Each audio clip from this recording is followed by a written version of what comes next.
शमशान घाट किसी भी इंसान की आखिरी मंजिल, ये मेरी कहानी है।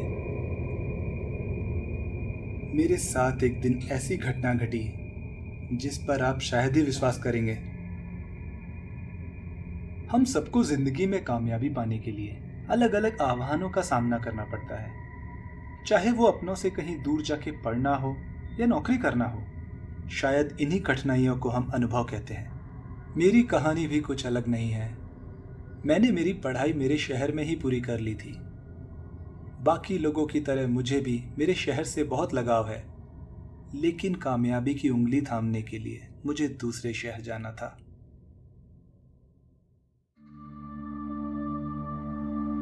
तो मैं मुंबई आ गया। हाँ, मुंबई, जिसको लोग माया नगरी के नाम से भी जानते हैं। मेरा ऑफिस ये काफी मशहूर जगह पर है, पर उसकी वजह से वहां किराए पर घर लेना भी बहुत मुश्किल है। इसीलिए मैं अपने ऑफिस से बहुत दूर रहता हूं। इतना दूर कि घर से ऑफिस पहुंचने में मुझे 2 घंटे का वक्त लगता है।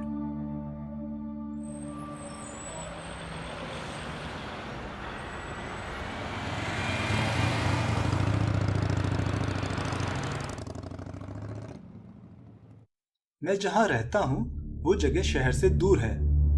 बस और ऑटो तो मिल जाता है, लेकिन बहुत कम। इसीलिए मैं अपनी बाइक का ही इस्तेमाल करता हूं।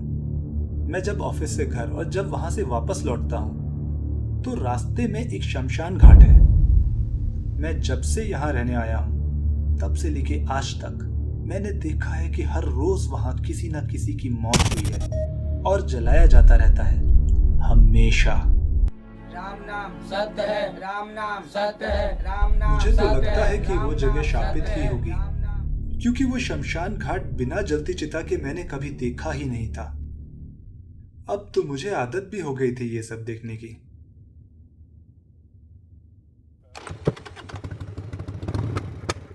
एक दिन मैं अपनी बाइक पे जा रहा था तो एकदम से मेरे सामने आकर एक आदमी रुक गया। शायद वो पागल या दिमागी मरीज था। वो मुझे बोला, रुको रुको रुको। दोस्त, तुम्हारे मनुष्यगण है? क्या? वो होते हैं ना जिनको भूत दिखते हैं। मैंने उसको नजरअंदाज किया तो वो दूर से ही चिल्लाते हुए बोला, आज अमावस है, अपनी आंखों पर नहीं अपने दिल और दिमाग पर भरोसा करो और उसके हिसाब से काम करो। मैं उसकी बातों पर विचार ही कर रहा था, पर अचानक मेरे सामने एक 24-25 साल का लड़का आया और मुझसे बोला, रुको रुको भाई, मेरे दोस्त की एक एक्सीडेंट में मौत हो गई है।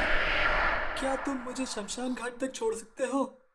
पता नहीं क्यों, पर मुझे लगा कि वो कोई चोर होगा। इसीलिए मैं वहां से कुछ भी बिना बोले बाइक लेके तेजी से निकल गया।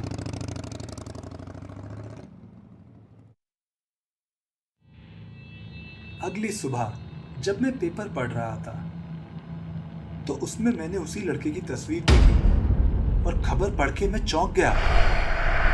पेपर में लिखा था, 2 दिन पहले 2 लड़कों की सड़क हादसे में मौत हो गई, लेकिन उस लड़के ने तो मुझसे कल ही मदद मांगी थी। और जब मैंने ये बात बाकी लोगों को बोली तो उनको लगा कि मैं मजाक कर रहा हूं। मैंने उनको बोला कि यही लड़का मुझे बोल रहा था कि मुझे शमशान घाट तक छोड़ दो। उसमें से एक आदमी बोला, अगर तुम सच बोल रहे हो तो तुमने बहुत अच्छा किया कि उसकी बात नहीं मानी, क्योंकि वहां शमशान घाट के पास घूमना किसी बड़े खतरे से कम नहीं है। मैंने उनको पूछा, क्यों? मैं तो हर रोज वहां से आता जाता हूँ, मुझे तो ऐसा कुछ महसूस नहीं हुआ। हाँ, हमेशा वहां चिताएं जलती रहती हैं, वो थोड़ा अजीब लगता है, लेकिन खतरे जैसा कुछ नहीं लगा अभी तक।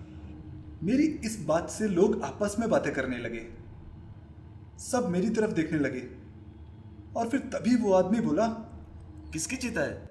वो शमशान घाट 10 साल से वीरान पड़ा है। वहां चिता जलाना तो दूर, वहां आसपास कोई रास्ता भी नहीं है। हाँ, मेरे दिमाग ने काम करना ही बंद कर दिया। जिस रास्ते से मैं रोज घर और ऑफिस जाता हूँ वो वास्तव में है ही नहीं, और जो शमशान घाट है वो वीरान कैसे हो सकता है? सवाल बहुत थे, लेकिन उसके जवाब नहीं थे। मुझे फिर कल ही मिले उस आदमी की बात याद आ गई जो मुझे बोल रहा था कि आज अमावस है, आंखों पर नहीं, अपनी दिल और आंखों पर दिमाग की नहीं, सुनो। अपने दिल और दिमाग पर ये भरोसा करो। घटना मैं कभी भी भूल नहीं पाऊंगा।